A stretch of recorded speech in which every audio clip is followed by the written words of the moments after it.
The German boy received his new uniform for the first time, but it had another man's name on the collar, so he returned the uniform. The officer removed the name tag. It's yours. Paul smiled happily, not realizing that there were many more name tags piled up under the table. The so-called new uniform had been worn by other soldiers a few days before. When those soldiers died in battle, their uniforms and shoes would be stripped off and packed up to be sent back to the rear. The women workers would wash away the bloodstains, the seamstresses would repair the tears, and finally the old name tags would be cut off. The labels were often forgotten because of the sheer number of uniforms. The new uniforms were then distributed to the young Germans who had just graduated. Paul was so excited that he changed into the uniform. The next day, the recruits were eager to go into battle, but their smiles soon disappeared.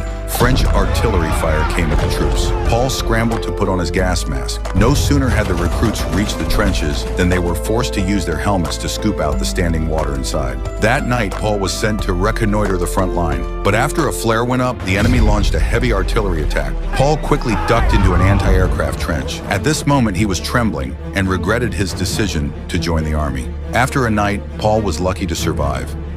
But the trenches were littered with corpses. He was ordered to collect the name tags of the dead. It was only then that he finally realized where his new uniform came from.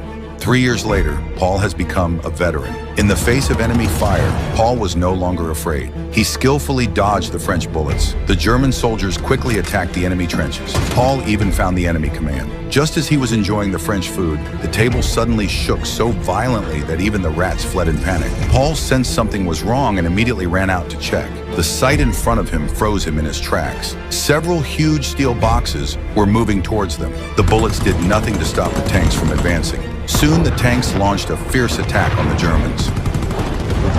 Paul could only hide in the trench and shiver, but the huge tanks still ruthlessly ran over their trenches. The German soldiers completely collapsed. They began to run away, panicking. After such a crushing defeat, the German government finally signed an armistice. Just when Paul thought he would finally be able to go home, an officer, for the sake of his own honor, went so far as to order an attack 1 hour before the armistice went into effect. At this point, Paul has long been numb, as lost souls like the walking dead to the enemy forces. Eventually, Paul's name tag, like those of the fallen soldiers 3 years earlier, was taken by a new recruit.